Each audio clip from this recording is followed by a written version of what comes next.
That belongs in a museum. It procs the Catrick, and then he lightning storms. Right? Yeah, that'll work out really good for him. Able to clear the entire board from Strifecro. And Strifecro's out of fuel here. He's been, being able to maintain the board, but at pretty expensive cost here. And we can see even this quick shot going into a totem to help him try and just hold on to the board a little bit longer. He really needs to last until Curator, and then he can actually capitalize on his board lead. Yeah, the cool thing about quick shotting a 1/1 is a tough play to see, but he realizes he's never really going to draw a card off it because that Curator is just sitting there in his hand. Even when he plays Curator, it draws more things sitting in his hand, right? So if he's never going to get a card off of it, and if he kills that 1/1, he's protecting his 3/1 Cloaked Huntress. So it's sort of like it's not 2 mana deal 1 damage. It's 2 mana spawn a 3/1 is a way of looking at it. And is that worth it here? Evidently not. He's going to play around AoE instead. I like it. Wow. He's And just got the read on his well. opponent every time. So, yeah, that makes a lot of sense to me. So you could quick shot trade the Secret Keeper into the Totem Golem, or what if you quick shot the Totem Golem and just go face for 2 with your Secret Keeper? Let him make that trade, right? Because you have an Explosive Trap up. So what's the Totem Golem going to do other than trade into your Secret Keeper? yeah, that could be fair as well. He makes the trade. He's really playing for board. Doesn't use the quick shot, though. I might have liked to use the quick shot there because he knows he has a lot to do with his mana in upcoming turns with High Main and Curator. It's no joke, 3 cards. Well, he's not going to get a Murloc, so he gets a Beast and a Dragon. So 2 cards move out of the way on turn 7, and then increases your odds a little bit of getting it on turn 8. He's got to be really careful with this bow too, because I believe Hoy is running Harrison Jones. So the more he hangs this bow around and gets value out of it, great. But at every turn, it's a risk because Hoy can play Harrison Jones at any time. Mm-hmm. All right, here comes the high roll. Flame Tongue Totem. Every time. Yeah, Shamans have been doing that pretty consistently. So here we could see, had Strifecro used that quick shot last turn on the Totem Golem, he'd be in a significantly better position, I think, to play this high main and not get punished.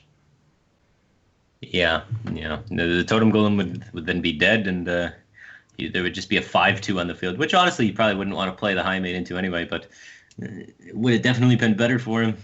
He may consider just playing the high main just to slow down Hoy a lot, but if there's a Hex, you gotta... you'll be kicking yourself after that. So maybe it's just a cleanup turn. Yeah, I like this cleanup turn. Oh, he's going for the high risk, high reward play. And Hoy does have the Hex, so it's going to be punished, not rewarded.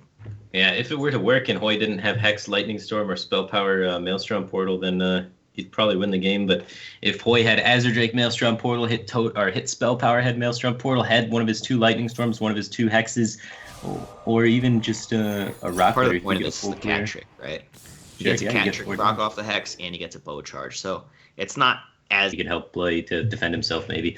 So I think that was the logic behind it, exactly what you're saying. He wanted it to get hexed and then just initiate the race from that scenario. But Hex Lightning Storm means no racing for the Crow, and here comes a race.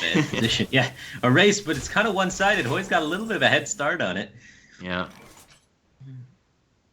Man, this is all cascading from that turn 5 when he didn't quick shot the Totem Golem. So Azure Drake quick shot is a clear on the opponent's Azure Drake, but he's still taking 5 on board. Pretty rough. You stay alive, though, and your opponent's got to worry about that. Azure Drake potentially has to kill it. Otherwise, little do they know, they could just die to a rag randomly. I think Strifecro really wanted to draw Call of the Wild this turn. I think that was crucial to his winning chances.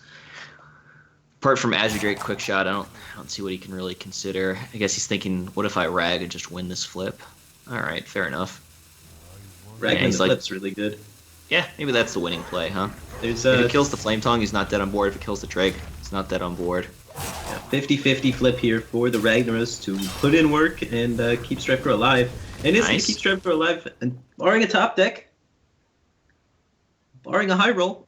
Yeah, Flame Tongue's a 1 in 7 lethal off this Tuskar Totemic, and even when it's not lethal, it's putting bodies in play to make the Rag less likely to do his job. But Strifecro, correctly identifying you needed to take that risk with Ragnaros. I like that's a way better play than Azure Drake quick shot, right? Yeah, it definitely is a much better play than Azure Drake quick shot. So positioning wise, he should assume it's not Flame Tongue Totem and just put it anywhere that's not on the far right. And that's Flame Tongue Totem, so that is going to be lethal for Hoy, able to stop the Hunter from Strifecro, and we are going to a Game 5 here in the Grand Finals. Strifecro v Hoy, C9 versus Navi.